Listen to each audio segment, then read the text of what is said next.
And then they do the deal where Logan Paul is telling Nick Aldis that he expected Aldis to fine or discipline Orton for last week. At least Orton owes an apology.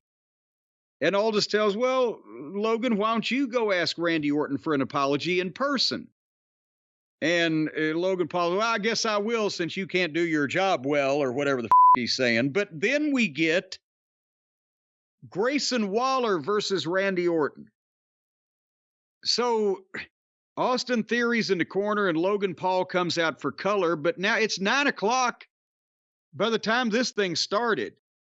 That's all we've seen on the show is basically The Rock and And then we got to see Waller, which is like watching George Goulas. There's no physique. Oh, come on.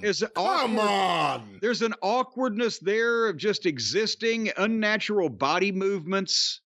George Goulas, that's a big insult considering what everyone always says about George Goulas. Well, he's not that bad. He's not that bad. Somebody always, even if you're the absolute worst wrestler of all time, sooner or later, somebody's going to come along. It's even worse. He did nothing as ridiculous as Austin Theory's bump here. Oh, well, that's where I was going. Because finally, Orton, the finish, he gives Waller the DDT. Theory pops up and pulls Waller out to the floor, so Orton gives Theory the DDT, and then RKO's Waller, and 1, 2, 3 pins him. But then Theory gets Orton from behind, and he's holding him for Logan Paul. And Logan Paul's going to give him the big punch with the titanium fist or whatever the fuck. And here comes Owens. And to make the save, Owens gives Theory a stunner.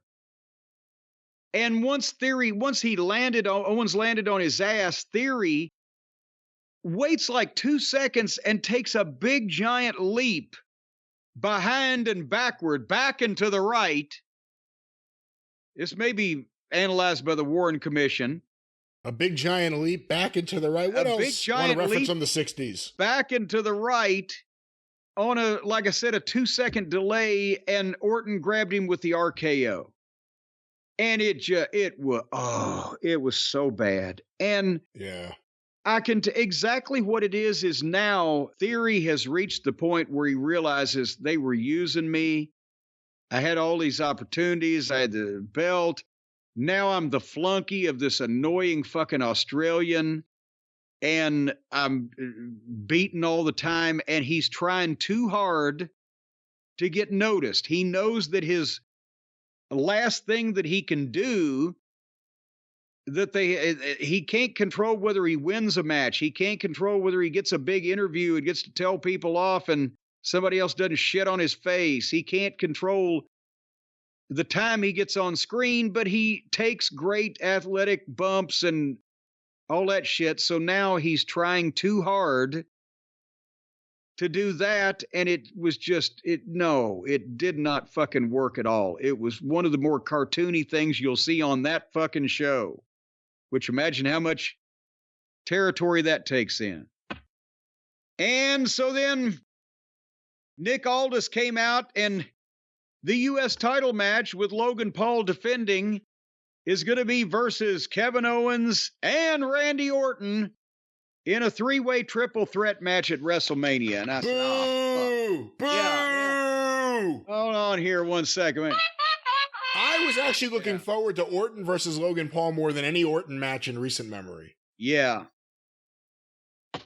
And that got shot down. So we lost good. The card that they did have is looking better than the card we're getting. We lost Gunther and Brock.